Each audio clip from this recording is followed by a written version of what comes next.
Yes. If you turn to another example on page 10, you'll see the story that Harriet Jacobs tells of the slaves' New Year's Day.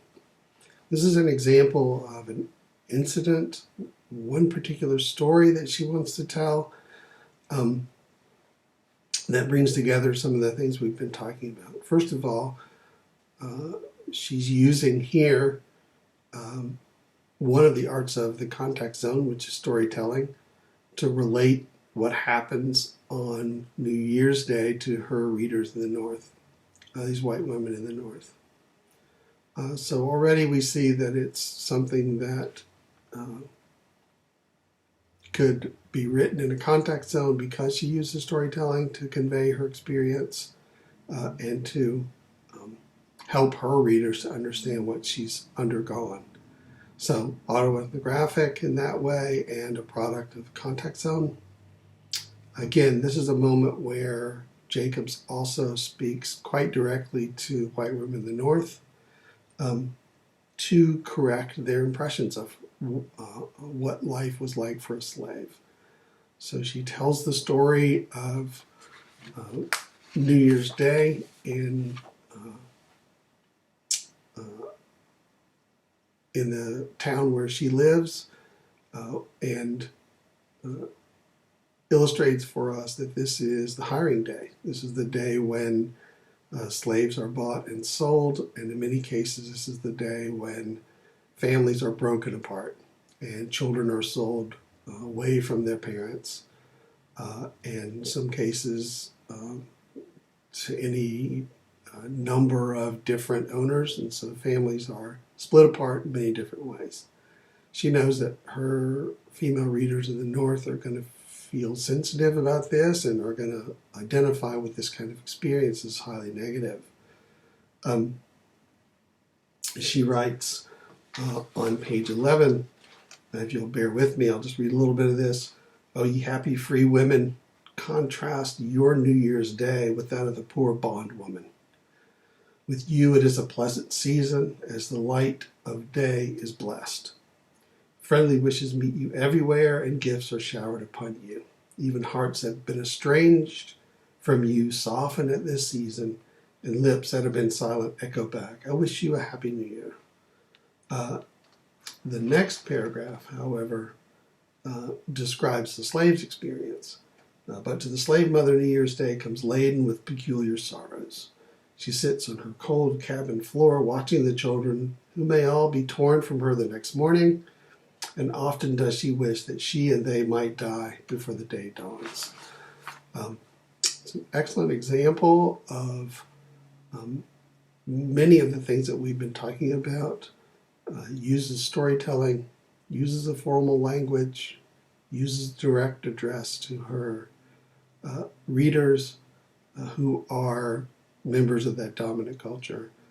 And she's very specifically setting out to correct impressions or misperceptions that those readers might have.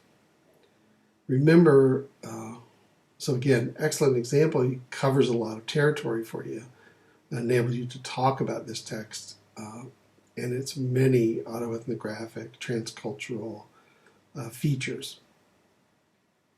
Certainly a lot here that helps you place this as something that's written in the contact zone. These are all ways that you might approach the text and points that you might make about the text. You might remember we talked about choosing fewer examples in your analysis and saying more about those. This would be a great instance of that, where you could base a good bit of your paper on the slave's New Year's Day. Just this one incident, since it does involve so many of those phenomena that we're interested in. Looking at how and why this is an autoethnographic text, borrows from the dominant culture and tries to address misconceptions and misinformation that Northern white women have about her. Members of the dominant culture have about her experience. There are any number of other examples that might fit the same bill. She talks in the one example about the slave who dared to love. It's another excellent example where you'll find many of these same features. You might build your essay around one example, making as many observations about it as you can to help you prove the point that her text is autoethnographic or transcultural, or transcultural. I hope that this helps you a little bit to begin to think through different approaches. Your argument, again, will be one that is built around a thesis that argues this text is transcultural, autoethnographic, because in it Jacobs does A, B, C, or D. And it's up to you to sort of decide what feel like the autoethnographic features or the arts of the context zone that most clearly evident to you and that you think will best help you to prove to your readers that you can place this piece of writing in that category as something produced in a context zone. I hope this helps a little bit. I'm always open to contacting me by email if you need more direct attention. I'm sure there's ways that we can set up a Skype and have a personal conversation about drafts. Maybe that's something that we'll do later. Anyway, certainly work through comments that I'll make on your drafts. Best thing to do is to go ahead and get a couple of those draft point paragraphs or topic paragraphs under your belt. Get started pulling in that material from Harriet Jacobs and from Pratt to help you build that argument. Use material from your second paper. Your definitions, for example, certainly can be just borrowed straight from that first paper and put into your third paper.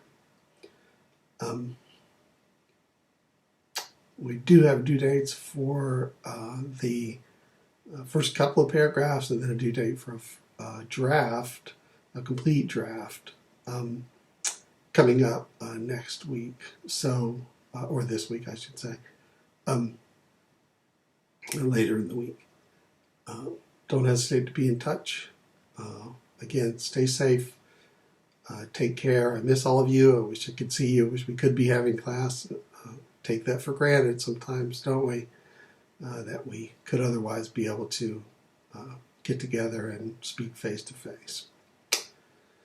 All right, take care, and I will be talking with you soon. Thank you.